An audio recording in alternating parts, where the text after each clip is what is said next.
Guys, welcome back. Thanks again for tuning in. And let's start it off real simple. I love this car.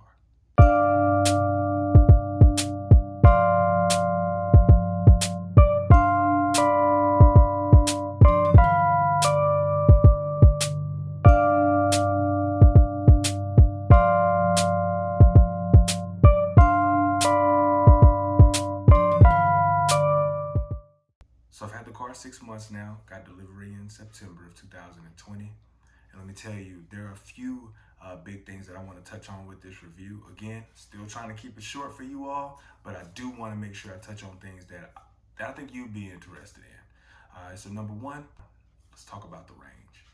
The range of the vehicle, 325 miles on Tesla's website, but we all know that the car won't actually do that. You probably get about 280, 275 miles to a full charge, and that's just based off of typical driving. You got a lot of ebb and flow on the freeway, but when you think about it, it's all being powered by a big battery underneath you. That's kind of cool. So how much are you really using anyway? I know on a typical day, I'm probably commuting about 30 miles total. If I don't drive around work so much, or even if I stop at the grocery store, stop to, at a place on post a couple of times during the week, I'm still only pushing about between 30 and 50 miles a day. So that takes me about 4, maybe 5 days before I have to plug in at home, which is pretty good and about average with what I would do with my gasoline powered vehicle to begin with. So there's that. Now, when you're charging at home versus on the road, that's where things get a little dicey. But luckily, you have the Tesla supercharger network.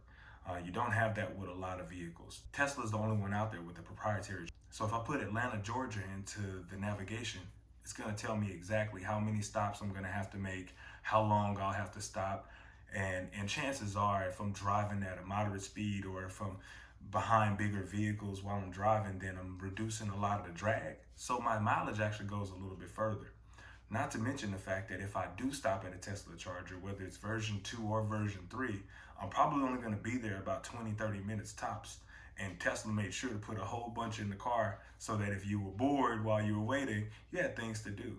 And by the way, wherever you go, as far as the charging network is concerned, it's usually in an area where you can shop or eat or get out and just walk around a little bit. And that's something that I like to do.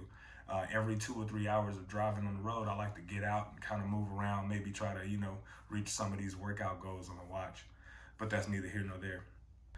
So the Tesla charging network is what makes that possible. And honestly, I'm willing to argue that's the one thing that'll set it apart for decades to come.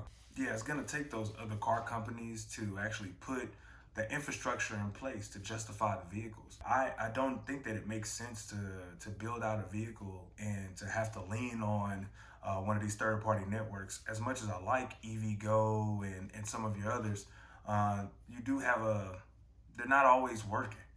You'll stop somewhere and you'll look and see if there's a charger that's available for your car, and unfortunately it's not, or it's just not working altogether. Again, now when you start talking about your higher end vehicles that charge your 350 kilowatts and higher, maybe it'll be better, but as of right now, I don't see it competing with the Tesla supercharger network, at least not yet. All right, so let's talk about the quality. These cars are built very fast. The key with Tesla was actually getting the cars on the road. It's one thing to say, hey, we have a vehicle that's going to cost this amount of money, but it's another thing to actually put it on the road. And you could tell that when you're in the vehicle. Yeah, you do have some nice leather, you have nice wood accents and the whole nine. You could tell where they had the short change to build out that vehicle a little bit faster than most manufacturers would. And it is just indicative of what Tesla's capable of doing at this point. So right now they're able to put out almost 500,000 vehicles every year using one main factory for building out cars. Now imagine at the end of this year, 2021, when the Giga Texas is up and running, when Giga Berlin is up and running. You already have Giga Shanghai already done. So soon you'll see vehicles that are coming out a lot faster, and they'll be able to pay more attention to the detail when it comes to the quality of the product. But I want to be as transparent as possible.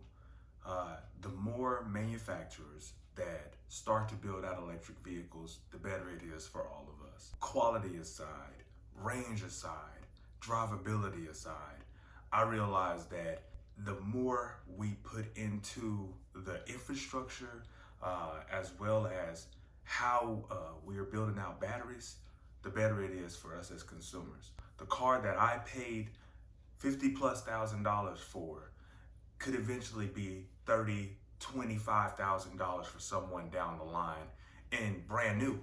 And I think that's where we need to get to. It's so easy to go to a lot and pick up you name it, for $25,000 or less. And then you're stuck with not just your maintenance costs, but also gasoline costs. And, I hate to sound so hippie, but we truly do have to do what we can do to try to conserve what we have. So I say all that to say, thank you again for watching the videos. This has been a very positive experience for me. The reason why I'm doing this is to have a creative outlet. I don't really think, I know that I could have picked a number of different things to do, but with the weather the way that it is right now, as well as COVID restrictions, it made sense for me to want to record videos. So regardless of if this is monetizable or not, I really am glad to have a hobby, and I'm glad to share it with you all. So thank you again for giving me any time that you've given me, any like, any subscription, or any follow. So thank you again. Hey, so feel free to tune in next week. Next week, we're going to go over Apple Fitness Plus. I think you're going to like some of the stuff we're going to talk about then. Again, Matt Syke Williams. I'll see you in a week. Happy Valentine's Day.